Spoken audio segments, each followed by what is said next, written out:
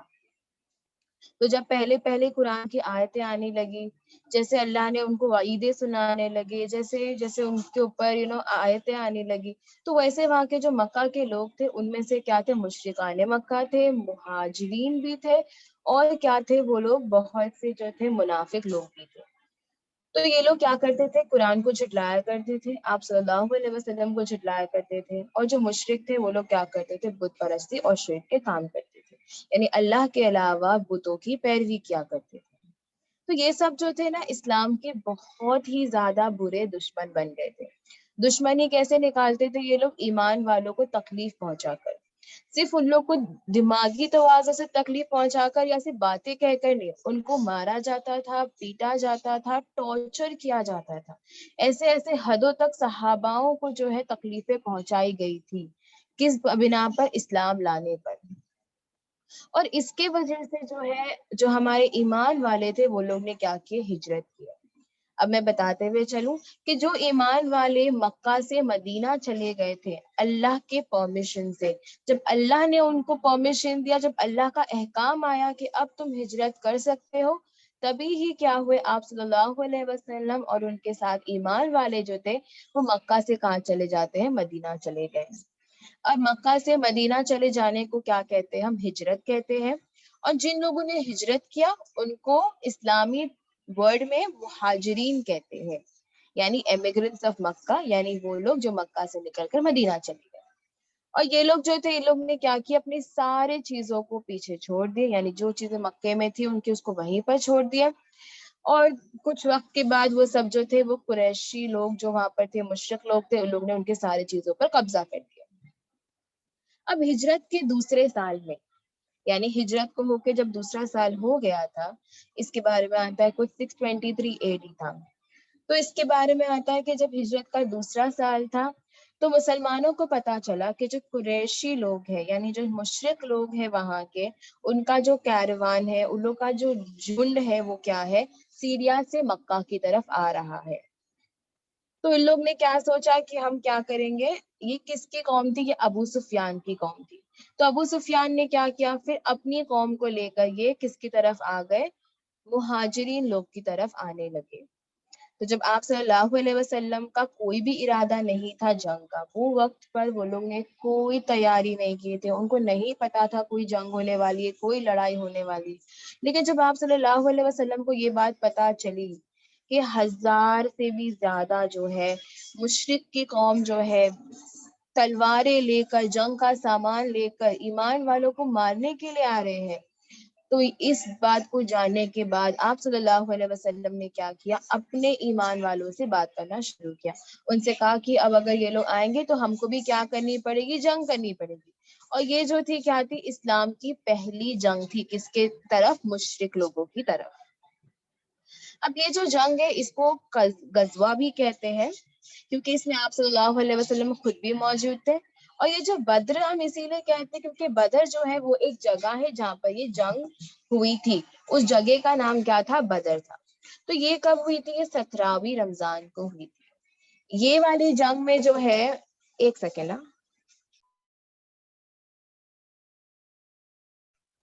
اس والی جنگ میں جو ہے مسلمان جو تھے وہ صرف 313 تھے، اور جو مشرکان مکہ یعنی جو سامنے کی قوم یا قبیلہ آ رہی تھی ان کا نمبر آتا ہے 1000 کے آس پاس تھے، کم اور بیش، اللہ عالم۔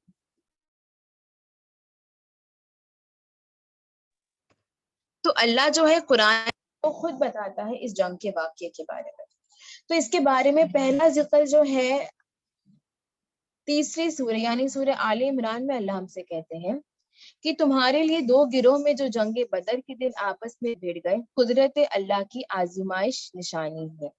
کہ ایک گروہ جو تھی وہ کس کی تھی، مسلمانوں کی تھی، جو اللہ کی راہ میں لڑ رہے تھے، اور دوسرا گروہ جو تھا وہ ان کو اپنی آنکھوں سے کیا کرنے کے لیے، مشاہدہ کرنے رہے تھے، اور اللہ چاہتا تو وہ کیا کرتا، مدد دیتا ہے، اور اللہ جس کو چاہتا ہے وہ کہتا ہے تمہارے لیے بہت بڑی عبرت کی نشانی۔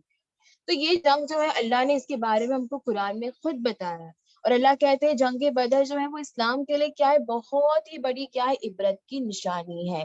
کیونکہ یہ جنگ میں جیسے کہ میں نے کہا نا کہ ایمان والے کیا تھے، کم تھے، اور جو سامنے مشرک تھے وہ کیا تھے، ان سے دگنے تھے۔ تو اب ہم جانیں گے کہ انشاءاللہ جب ہم کو پتا چلا ہے کہ مسلمان جیتے تو کیسے جیتے ہوں گے مسلمان، ہے نا۔ تو اللہ ہم کو بتاتے ہیں اس کے بارے میں خود اس سورے میں۔ اللہ کہتے ہیں کہ پہلے جو یہ بیٹل آف بدر تھی یا بدر کی جنگ تھی، 17ویں رمضان کو کی گئی تھی۔ اس میں جو تھے 313 لوگ تھے۔ اب یہ لوگ کون تھے پتہ ہے، اس میں جو ہے تھوڑے مہاجرین لوگ تھے، یعنی جو ہجرت کر کے لوگ آئے تھے نا، یہ وہ لوگ تھے، اور ان کے ساتھ جو تھے وہ تھے انصار۔ اب انصار کسے کہتے ہیں، انصار وہ لوگ ہیں جو کیا کیے تھے، صحاباؤں کی مدد کیے تھے، ان لوگوں کو ہم کیا کہتے ہیں، انصار کہتے ہیں۔ تو اس میں کون تھے، مہاجرین لوگ تھے اور انصار لوگ تھے۔ تو جیسے کہ آپ صلی اللہ علیہ وسلم تیاری کر رہے تھے تو انہوں نے کیا کیا، ہر پوری مدینے والے لوگ سے بات کی اور ان سب سے کہا کہ دیکھو یہ فلانا قوم جو ہے ہماری طرف حملہ کرنے آ رہی ہے، اور کون کون جو ہے ہمارے لیے کھڑا ہوگا۔ تو مہاجرین لوگ تو ایمان پر پورے تھے، تو لوگ نے کہا کہ نہیں ہم تو رہیں گے آپ کے ساتھ، لیکن ان کا ساتھ کس نے دیا، انصار لوگ نے دیا، جو وہاں کے لوگ تھے، اور وہ لوگ نے صحاباؤں کی مدد کرنی چاہی۔ تو انصار جو تھے وہ آپ صلی اللہ علیہ وسلم کے ساتھ لڑنے کے لیے تیار ہو گئے، یعنی جو مسلمان کی قوم تھی وہ کیا ہو گئی، ایک ہو گئی، اور وہ جو ہے سامنے جو مشرک لوگ تھے ان کے سامنے کھڑے رہنے تیار ہو گئے۔ حالانکہ وہ لوگ کیا تھے، گنتی میں کیا تھے، کم تھے، لیکن ان لوگ نے کیا کی، ہمت نہیں ہارے۔ ان لوگ نے کیا کہا کہ نہیں ہم لڑیں گے، آپ صلی اللہ علیہ وسلم کے ساتھ ہم ضرور کھڑیں گے، وہ صحیح ہے، وہ ایمان پر ہے تو ہم بھی ان کے ساتھ رہیں گے۔ صرف وہی نہیں، وہ لوگ گنتی میں بھی کم تھے، ان کے پاس اتنے اوزار اور سامان بھی نہیں تھے لڑنے کے لیے، ان کی اونٹیں بھی جو ہے، سواریاں بھی جو ہے، وہ سب بھی کیا تھی، ان سے بہت ہی زیادہ کم تھی، لیکن پھر بھی ایمان والوں نے کیا کی، لڑائی کی۔ پھر اس کے بعد کیا ہوتا ہے، جب یہ لوگ جنگ کرنے کے لیے جاتے ہیں تو جب جنگ کے میدان میں جاتے ہیں تو مکہ کے جو لوگ ہیں وہ لوگ کس کے انڈر ہوتے، ابو جہل کے انڈر ہوتے ہیں، اور وہ لوگ مدینے کی طرف آ رہے ہوتے ہیں۔ تو جب مسلمانوں کو اس کے بارے میں پتا چلتا ہے تو یہ لوگ بدر کے آس پاس سب کیا کرتے ہیں، اپنے آپ کو کھڑا کر دیتے ہیں، اور وہ لوگ کیا ہوتے ہیں، جو دونوں آرمی ہیں یعنی مشرق اور ایمان والے آمنے سامنے کھڑے ہو جاتے ہیں۔ لیکن جنگ شروع ہونے سے پہلے آپ صلی اللہ علیہ وسلم نے کیا کیا، وہ اللہ سے دعا کرتے ہیں۔ آپ صلی اللہ علیہ وسلم جنگ کے میدان میں اللہ سے کہتے ہیں کہ اللہ اگر آج مشرک جیت جاتے ہیں تو اللہ تیرے نام لینے والا کوئی نہیں بچے گا. کیونکہ ایمان والے تب کتنے تھے؟ یہی تھے 313 بس ایمان والے تھے. اگر آج یہ 313 کیا ہو جاتے، ان 1000 سے مر جاتے یا ہار جاتے، تو ایمان کون آگے لے کے جاتا؟ تو آپ صلی اللہ علیہ وسلم نے کیا کیا؟ اللہ کے سامنے دعا کی کہ یا اللہ دیکھ تو ہم کو بچا لے. اللہ اگر اللہ ہم میں سے کسی کو بھی کچھ ہو گیا نا اللہ، تو تیرا نام لینے والا کوئی نہیں بچے گا قیامت کے لیے. تو اللہ نے اپنے نبی کی دعا کو کیا کر لیے؟ قبول کر لیا. اور اس کے بعد اللہ قرآن میں کہتے ہیں، اللہ نے قرآن میں خود کہا ہے آیت میں کہ یاد کرو کہ جب تم نے کیا کی تھی؟ مجھ سے دعا کی تھی اور میں نے دعا کو کیا کر لیا؟ قبول کر لیا. ہم 1000 فرشتوں سے جو ایک دوسرے کے پیچھے آتے جائیں گے اس سے تمہاری مدد کریں گے. یعنی اس جنگ میں اللہ سبحانہ و تعالیٰ نے کیا کیے تھے؟ 1000 فرشتوں کو ایک کے پیچھے ایک، یعنی کہ اتنے سارے تھے کہ جگہ نہیں تھی.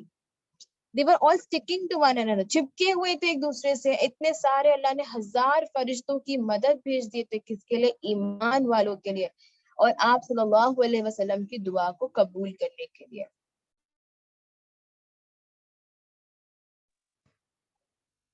ایک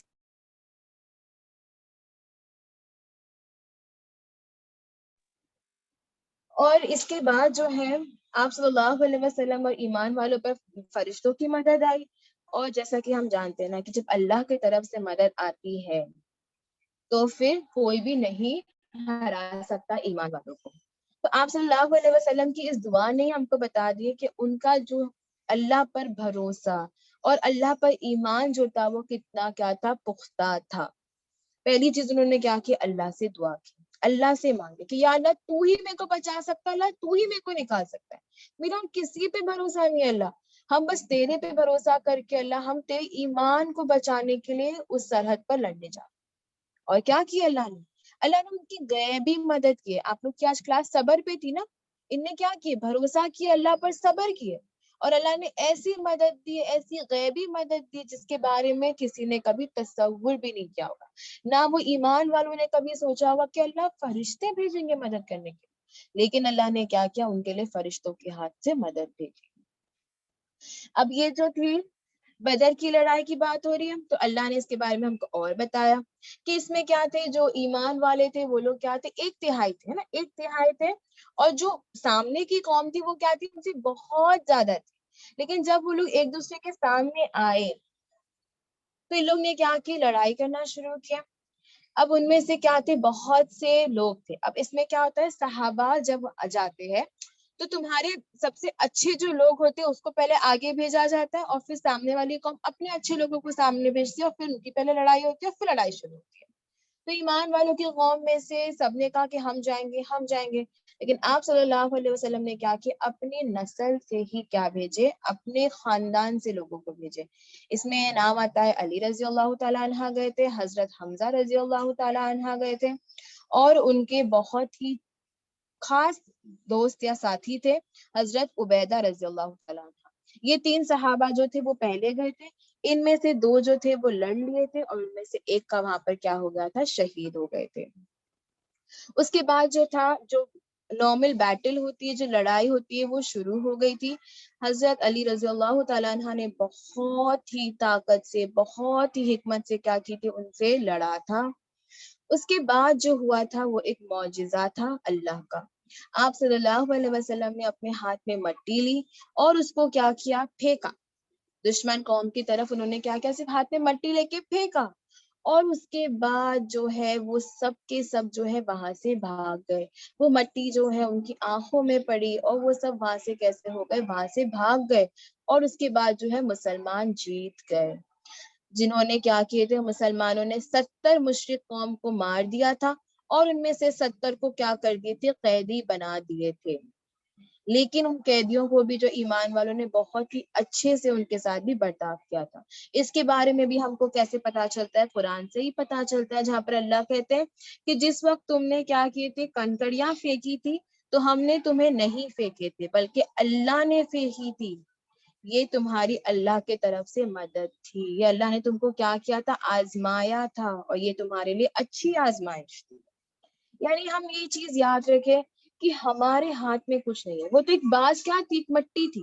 وہ تو ہمارے ہاتھ میں مٹی آ سکتی ہے زمین کی، لیکن اس کا اتنے سارے لوگوں کو ختم کر کر بھگانا، اس کا اتنے سارے لوگوں کو قیدی بنانا، وہ کس کے ہاتھ میں تھا؟ صرف اور صرف اللہ کے ہاتھ میں تھا. تو محض اللہ ذات میں یہی کہہ رہے کہ آپ صلی اللہ علیہ وسلم کو کہ تم نے تو نہیں پھینکا تھا. وہ کس نے پھینکا تھا؟ میں نے پھینکا تھا. تو ہم بھی یاد رکھیں کہ جب ہماری زندگی میں کوئی ایسے معجزات ہو، ہماری زندگی میں جب ایسے کوئی چیزیں ہو، یہ سب کون کرانے والی ذات ہے؟ اللہ کی. آپ صلی اللہ علیہ وسلم نے کبھی نہیں سوچا تھا کہ اس مٹی میں اتنی طاقت اور اتنی حکمت ہو سکتی ہے.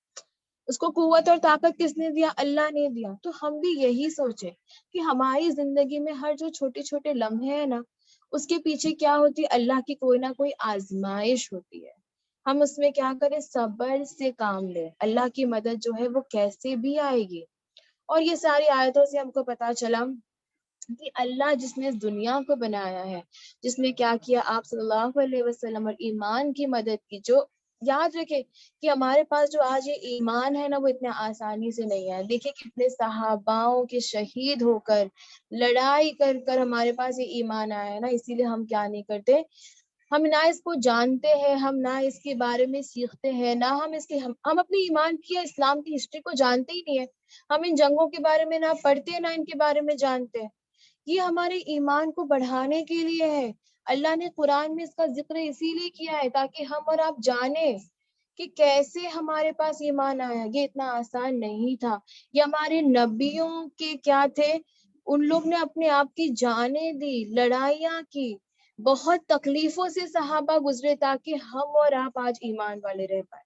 سوچو اگر وہ 313 وہاں پر ہار مان جاتے، اگر وہ 313 وہاں پر نہیں لڑتے، تو آج تو ایمان ہمارے تک آتا ہی نہیں نا. ان لوگ نے اپنی جان کے بارے میں نہیں سوچا، اپنے گھر والوں کی پرواہ نہیں کی، بس یہ پرواہ کی کہ وہ کیا کرے؟ ایمان کو بچائے. کیونکہ ان کو بھروسہ کس پر تھا؟ اللہ پر، کہ اللہ کیا کریں گے؟ ان کی مدد کریں گے.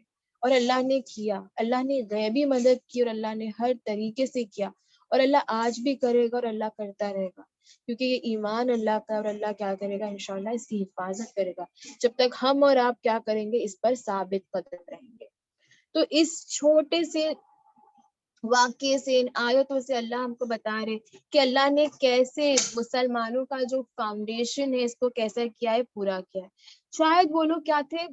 لوگوں میں کم تھے، نمبرز میں کم تھے، لیکن ان کے اندر جو تھا اللہ پر محبت تھی، حکمت تھی. یہ لوگ کرنا چاہتے تھے، یہ لوگ لڑنا چاہتے تھے، یہ لوگ ثابت قدم تھے. تو اللہ نے کیا کیے؟ ان کی مدد کیے ہیں. الحمدللہ. تو اب ہم کچھ 5 چیزیں دیکھیں گے جو ہم جنگ بدر سے سیکھ سکتے ہیں نا. ہر جو آیت ہے، ہر جو چیز ہے، وہ کیا ہے؟ ہم کو کچھ نہ کچھ سکھانے کے لیے ہوتی ہے. تو ہم جنگ بدر سے کیا سیکھ سکتے ہیں؟ تو پہلے ہم یہ چیز یاد رکھیں، کتنے لوگوں نے جنگ بدر لڑے تھے؟ 313 مسلمان تھے اور 1000 جو تھے اچھے خاصے تیاری کیے ہوئے مشرک تھے. یعنی ان کے پاس تلواریں بھی تھی، ان کے پاس گھوڑے بھی تھے، ان کے پاس اونٹ بھی تھے، ان کے پاس ہر چیز تھی. لیکن اللہ دیکھو قرآن میں خود کہتا ہے کہ اللہ نے تم کو جتایا بدر، حالانکہ تم کیا تھے؟ نمبرز میں یا گنتیوں میں کم تھے. اسی لیے اللہ سے ڈرو تاکہ تم کیا بن سکو؟ شکر گزار بن سکو. ہم کو اللہ کا شکر گزار بننا ہے یہ سب باتیں سنتے ہیں نا. اور اللہ کہتے ہیں نا کہ ان لوگ نے کیا کہ ان لوگ نے صبر کرے تھے اور اللہ کی ہی پرمیشن سے ان لوگ نے کیا کہ فلاح پائے. پھر دوسری چیز جو ہم یاد رکھیں گے وہ یہ ہے کہ جیتنا اور ہارنا یہ سب کس کے ہاتھ میں؟ صرف اور صرف اللہ کے ہاتھ میں ہے. وَتُعِزُّ مَن تَشَاءُ وَتُذِلُّ مَن تَشَاءُ. عزت دینے والا بھی اللہ ہے، ذلت دینے والا بھی اللہ ہے. تو ہم اور آپ کا اس میں کوئی ہاتھ نہیں ہے. جنگ بدر جتانے والا بھی اللہ تھا، آج اسلام کو یہ مقام پہ پہنچانے والا بھی اللہ ہے، آج ہمارے ایمان کو جگانے والا بھی اللہ ہے، ہم کو یہاں بٹھانے والا بھی اللہ ہے. طاقت اللہ کی ہے اور جیت ہمیشہ ایمان کی ہوتی ہے. قرآن کی کتنی بھی آپ باتیں لے لیں، کتنے بھی واقعات لے لیں، آپ اور ہم یہی جانیں گے کہ سب میں کس کی جیت ہوئے؟ ایمان والوں. کس کو بچایا اللہ نے؟ ایمان والوں. تو کیا ضروری تھا اس میں؟ اللہ پر بھروسہ. جنگ بدر کس پر تھی؟ بھروسے پر تھی، اللہ پر. پورا توکل اللہ پر کہ میرا اللہ ہے. یہ سوچ کے بس وہ ایمان والے کہاں چلے گئے؟ جنگ کے میدان میں چلے گئے. پھر اس کے بعد ہم یہ یاد رکھیں گے کہ اپنی دعاؤں کو کبھی کمزور نہیں سمجھنا. بڑی بڑی چیزوں کی تمنا کرو، اس کو آمین اور کن کہنے والا کون ہے؟ اللہ ہے. آپ صلی اللہ علیہ وسلم کی دعا ہی تھی اس میدان میں جس نے کیا کیا، اللہ کی طرف سے غیبی مدد کو بھیجا. تو کبھی بھی دعائیں کرنے میں ہچکچانا نہیں ہے، چاہے وہ بڑی سے بڑی دعا کیوں نہ ہو یا چھوٹی سے چھوٹی چیز کے لیے دعائیں کیوں نہ ہو. اگر میرے کو زندگی میں ایک چھوٹی سی چیز بھی چاہیے تو اس کو مانگو. اور اللہ دیکھتا ہے کہ بندے کو نا اگر کسی چیز کو مانگنا ہوتا ہے نا تو اس کی تڑپ ہوتی ہے. ہم گھڑی گھڑی مانگیں گے، گھڑی گھڑی مانگیں گے، اور اگر وہ ہمارے لیے صحیح ہوگی تو اللہ کیا کریں گے، اس کو ہماری تقدیر میں انشاءاللہ لکھ دیں گے. پھر چوتھی چیز ہم یہ یاد رکھیں گے کہ اللہ کا جو پاور ہے نا، اللہ کا جو قوت اور طاقت ہے نا، وہ نہ ختم ہونے والا ہے. اللہ کا یعنی طاقت ہم نے دیکھا اس واقعے سے، بدر کی جنگ سے، کہ اللہ کا طاقت صرف انسانوں پر ہی نہیں تھا، فرشتوں پر بھی تھا، اس مٹی پر بھی تھا، ہر وہ چیز پہ تھا جو یہاں پر موجود ہے، ہوا پر بھی تھا. ہر چیز پر اللہ کی طاقت ہے. ہم یہ بات یاد رکھیں تو اللہ کچھ بھی کر سکتا ہے، یہ ہم کو یاد رکھنا ہے. اس کے بعد مسلمان کیسے جیتے ہم یہ یاد رکھیں گے کہ مسلمان بس اسی لیے جیتے کیونکہ وہ لوگ کیا تھے، وہ لوگ ثابت قدم تھے، وہ لوگ پیچھے نہیں ہٹ رہے تھے، اور وہ لوگ ایک ساتھ تھے. اگر وہ وقت مسلمان آپس میں بٹ جاتے یا فرقے پیدا ہو جاتے تو آج وہ جنگ وہ نہیں جیت پاتے. لیکن ہمارے اندر آج کیا نہیں ہے، یونٹی نہیں ہے، ہم آپس میں اتنے بٹ چکے ہیں نا. لیکن یہ ایمان والوں میں دیکھو کیا تھا، ایک جٹ تھے. انصار نہ مہاجرین کو کچھ بولے نہ مہاجرین انصار کو، حالانکہ مہاجرین ہجرت کر آئے تھے، لڑائی تو مہاجرین کی تھی، لیکن انصار نے کیا کہا، نہیں ہم بھی آپ کی مدد کریں کیونکہ ہم کس کے ساتھ ہیں، ہم رسول کے ساتھ ہیں آپ کے. یہ ہوتی ہے یونٹی. اور اسی سے کیا ہوا، جو قریش تھی اس کی قوم جو ہے وہ ہار گئی اور ایمان والوں نے کیا کیا، جیت پا لی. اسی کے ساتھ ہمارا جنگ بدر یہیں پر مکمل ہوتا ہے. جزاک اللہ خیر.